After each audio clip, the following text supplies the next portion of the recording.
Bom dia a todos, graça e paz.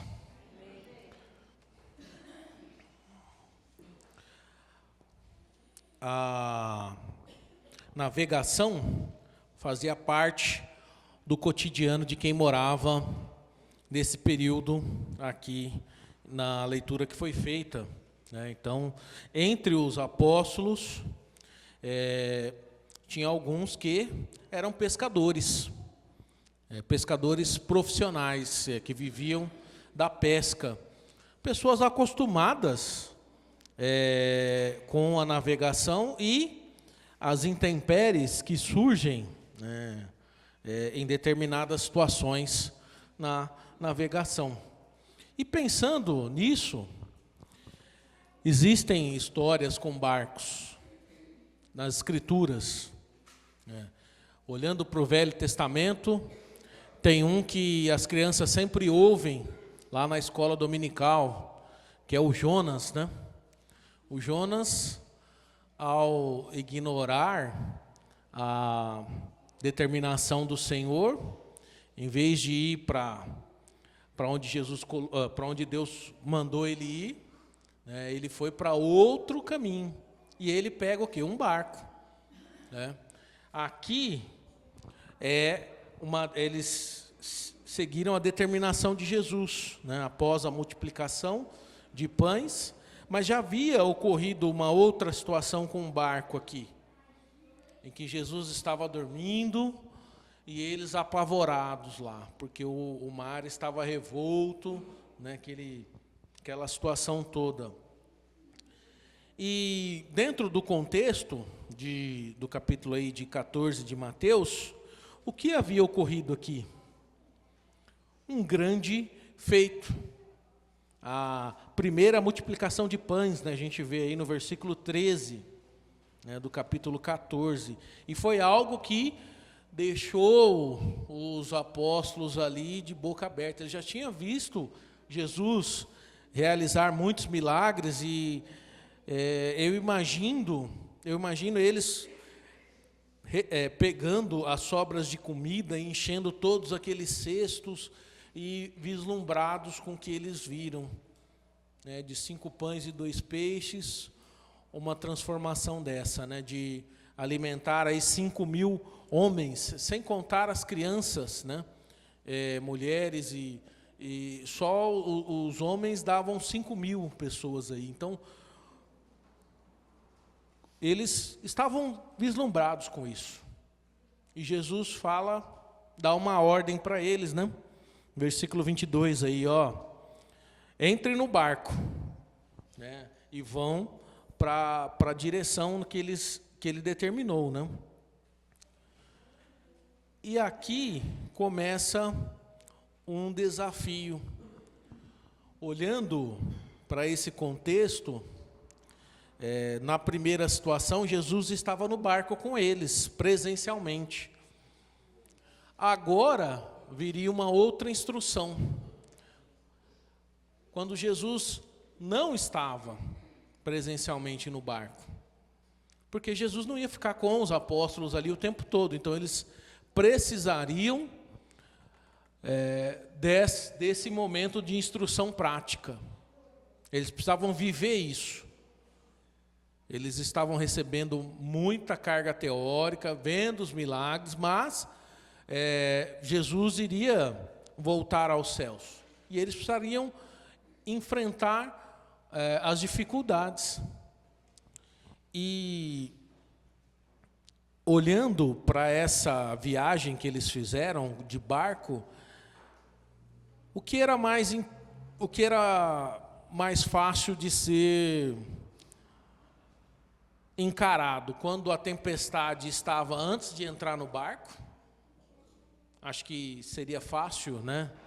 Porque você não está dentro do barco, tem uma tempestade, você espera a tempestade passar, né? Então é mais fácil enfrentar uma tempestade bem no início da jornada, onde você ainda nem começou ela ali, propriamente dito. Então é mais fácil, né? Ou ao final, você já sabe, você vê o destino, né? Você já está chegando ali e tem uma tempestade, mas você já está chegando. Então, também é uma situação fácil. Agora, no meio do trajeto, é algo muito difícil. Por quê? Porque você não vê nada à frente. E ali eles já estavam a considerável distância. Então, retornar também não daria tempo de retornar com o barco. Então, eles tinham que enfrentar ali. E esse é o pior cenário, né, para quem está navegando de barco. Porque não dá para você voltar. É como quando está nessa situação que eu falei inicialmente, aí uma tempestade bem no início, você retorna com o seu barco ali para o cais, né, espera a tempestade passar. Ou ao final, você já está quase chegando, então você aperta o passo ali, né, e você consegue chegar. Agora, no meio, é muito difícil. E é nesse ponto que Jesus queria instruir os apóstolos. Eu sou dos ditados, né, até minha esposa fala, né, ó, você vai lá na frente, né, você fica usando os ditados populares aí, mas são fáceis de lembrar, né. No meio da jornada, né, é onde o filho chora e a mãe não ouve, né, onde o bicho pega ali, né. Então, assim, não tem para onde correr. Você está ali no meio da tempestade, e surge a tempestade. Então, por isso que a mensagem é: não desista. Porque, a princípio, pular do barco seria algo fácil ali, né? Mas você vai para onde? Se só tem água. Então, assim, nessas situações é que nós temos que ter a esperança. Abre lá em Romanos capítulo 12.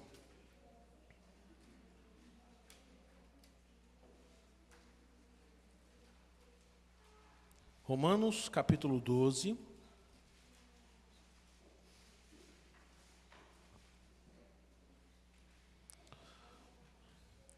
É um trecho que nos motiva, né? Esse capítulo 12 eu gosto muito, né, dele, e do capítulo 8, né, esse trecho aqui, entre o capítulo 8 e 12 de Romanos, ele dá uma injeção de ânimo, né, para nós, principalmente no meio da dificuldade. E lá no versículo 11 e 12, o que nós lemos aí?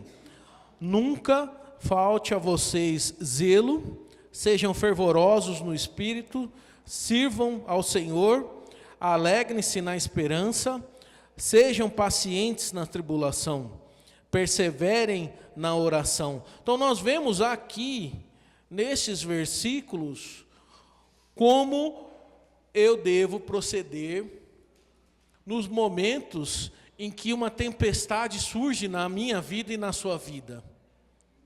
Aqui nós vemos os elementos que nós precisamos ter conosco para enfrentar essas dificuldades que surgem e muitas vezes são inesperadas, vêm sem avisar. É uma tempestade que surge aí, talvez de um desemprego, de uma tempestade, de um diagnóstico de saúde aí que você não esperava. Eu não sei qual que é a tempestade que talvez você esteja enfrentando agora, mas talvez você esteja no meio dela, onde a dificuldade é maior. Nós não vemos o desfecho, né, e não tem como retroceder. Nós estamos vivenciando aquilo. E, nesse ponto, ele coloca, eu acho interessante, um plural aqui. Vocês.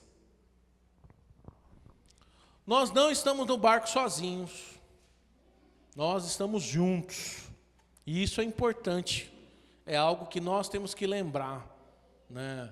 Por mais que a dificuldade seja na minha vida, eu não estou sozinho. Isso é importante lembrar. Nós somos uma família, nós somos um corpo. Então, nós estamos juntos, né? Independente se é eu que estou passando por isso, se é você. Então, lembra sempre do plural aí, né? E o zelo. O zelo com a conduta cristã. Ser fervoroso no espírito não é gritar um amém forte, né? Não é esse o fervor que ele quer, que ele coloca aqui, né, junto com o zelo, né? Nós realmente dependermos do Senhor, estarmos em espírito de vigilância, de oração, que é o que ele coloca aí, né?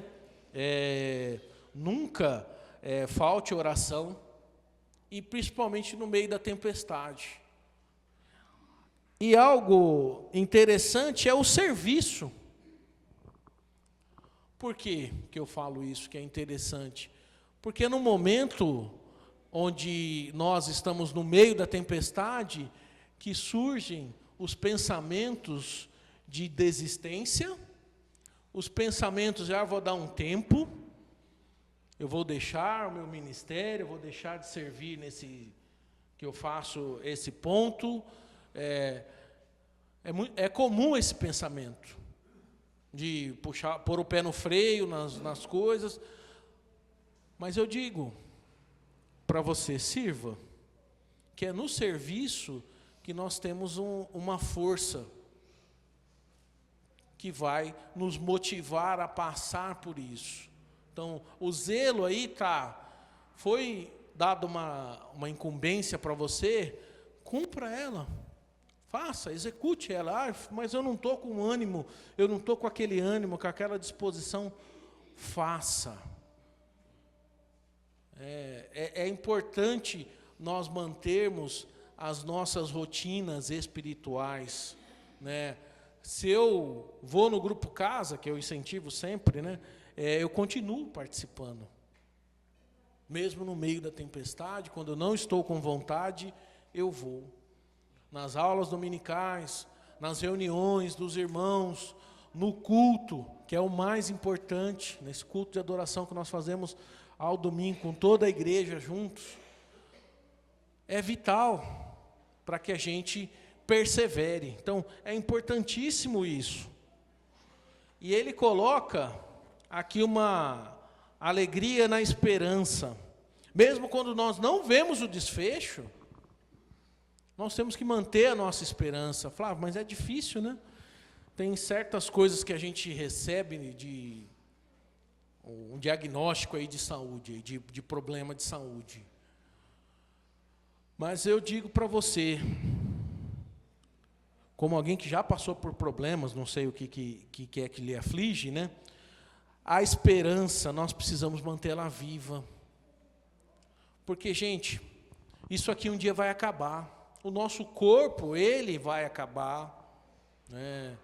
E ele dá sinais, né, eu não tenho mais o vigor que eu tinha com 14 anos, 12 anos de idade. Então, assim, o nosso corpo ele vai dar sinais, e em uma hora a nossa vida aqui vai se extinguir. Então, eu não tenho que me fiar nisso. Eu tenho que pensar no depois. É no porvir que eu tenho que pensar. É na vida eterna, né? Onde eu vou passar a eternidade. Porque eu sei que aqui vai acabar. Mas nós temos uma outra vida, que aí sim, essa não vai ser medida por tempo. Né? A gente vai acabar com essa questão de medidas por tempo. Então, essa esperança, ela tem que estar viva, e junto com ela, a paciência. Né? Essa paciência na tribulação, que é o difícil. Né? É complicado, em determinados momentos, nós exercemos a paciência. A minha paciência geralmente é um pouco curta já, no dia a dia. Não sei se você está assim, né? Mas é algo que nós precisamos exercitar. Coincidência ou não, que eu acho que não é coincidência ou não, o que eu estou falando aqui faz parte do fruto do Espírito lá. Aqui, esse tipo de paciência na tribulação, ele está descrito como longanimidade, uma palavra que às vezes é estranha, né? Não é tão comum do nosso dia a dia, mas você pode traduzir por paciência na tribulação, paciência no sofrimento. Então, é ser longânimo nisso. E é não desistir, é um passo de cada vez, mesmo, não estou enxergando o chão à minha frente, eu dou o passo, Um passo de cada vez. Às vezes a passada, ela diminui, né? Eu posso dar um passo maior, ou eu posso dar um passo menor, né? Mas eu estou progredindo. Então, é isso que o Senhor, Ele espera de nós, porque Ele sabe o desfecho da nossa vida. E olha, os discípulos, voltando lá para Mateus, os discípulos precisariam passar por isso. Porque é nesse contexto de tribulação que vem o crescimento. Nós não crescemos quando as coisas estão bem, quando tudo está ótimo. Não é assim. Desde que as coisas estavam bem para você, na barriguinha lá da sua mãe, quando você ainda estava sendo gerado, precisou ter algum desconforto ali para você sair, porque senão estava confortável, né? Tudo bem, protegido, né? Nutrido, né? Então, você vê, o primeiro desconforto é no parto. Às vezes está tudo muito bem, você quer engatinhar e crescer, andar um pouco mais, vai vir um tombo ou outro ali.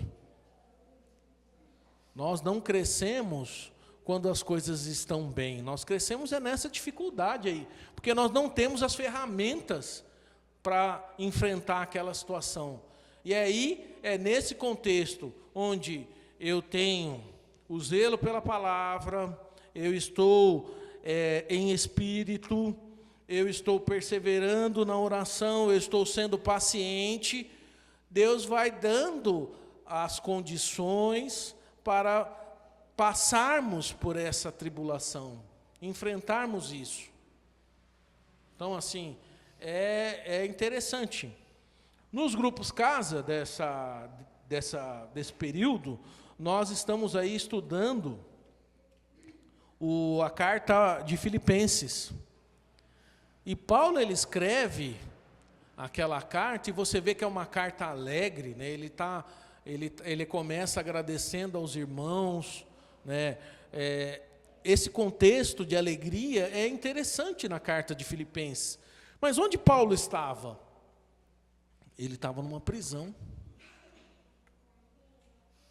Ele estava ali numa prisão, né, nesse contexto de sofrimento, mas ele não estava aprisionado, o espírito, né, a mente dele não estava aprisionada ali. Você vê que ele aproveita a situação e ele coloca lá nos capítulos iniciais, né, que os guardas do palácio estavam ouvindo a mensagem estava se espalhando, né? Ele não estava ali triste, nossa Deus, eu estou pregando o evangelho e olha o que aconteceu comigo, eu vim parar aqui por estar falando corretamente, por estar fazendo o certo, eu fui aprisionado. Ele poderia reclamar, apontar o dedo para Deus, falar, estou servindo e olha o que o Senhor fez comigo. E ele não faz isso. Então é interessante a postura, a conduta dele, né? Mesmo no sofrimento intenso, que uma prisão naquela época lá, não é o contexto nosso aqui, mas era uma situação extrema, né?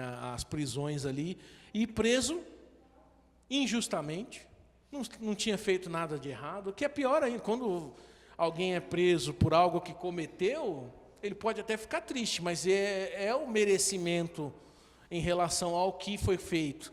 E ali Paulo não, ele não tinha feito nada de errado, e foi parar na prisão.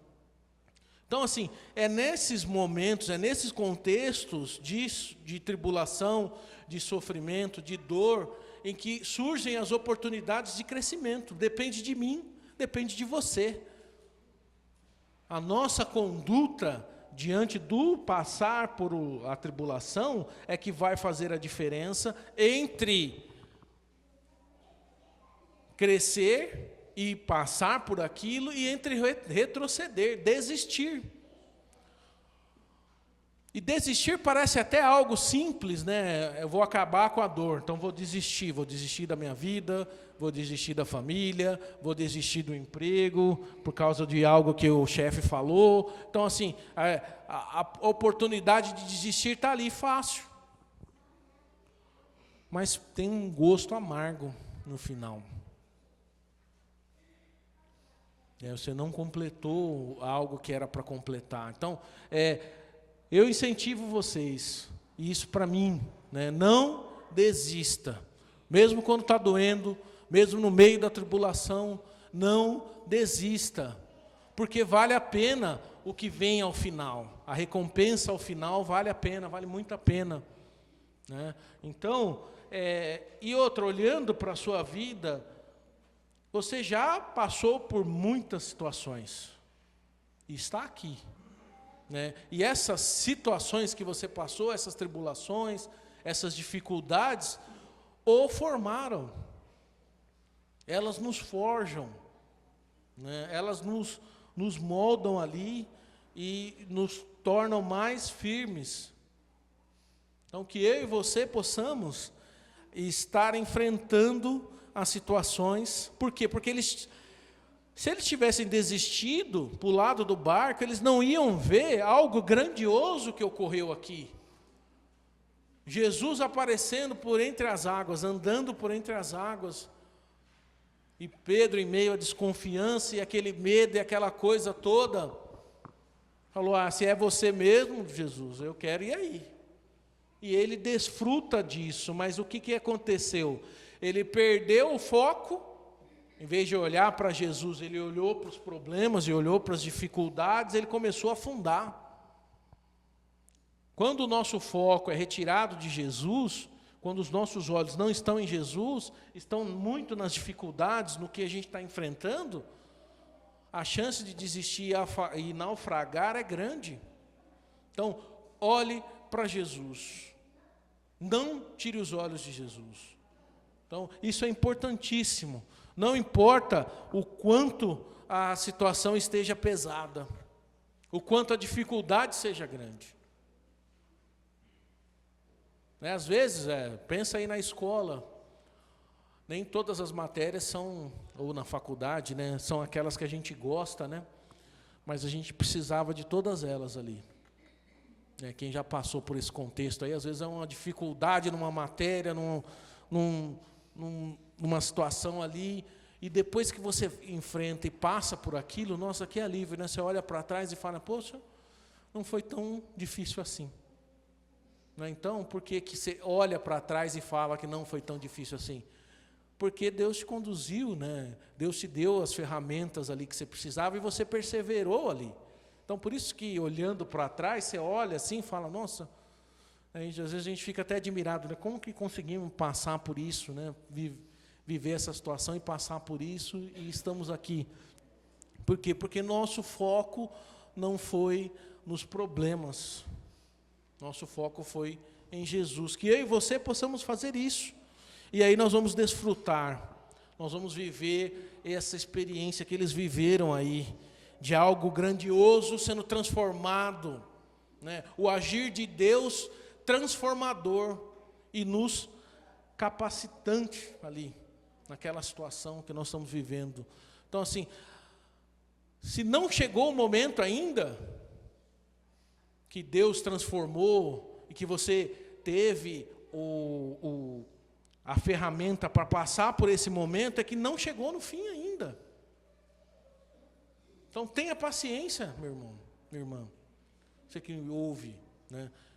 Ainda não é o final. Não desista, porque grandes coisas vão ser feitas. Você vai vislumbrar grandes coisas. Basta não desistir. Que Deus vai mostrar para você, Deus vai agir, Deus vai intervir. E é algo fantástico isso. Vale a pena permanecer fiel. Vale a pena perseverar. Porque o desfecho vai ser grande. A vitória vem. E a vitória só vem para aqueles que não desistem, para aqueles que mantêm o foco no Senhor. Amém? Que o Senhor nos abençoe.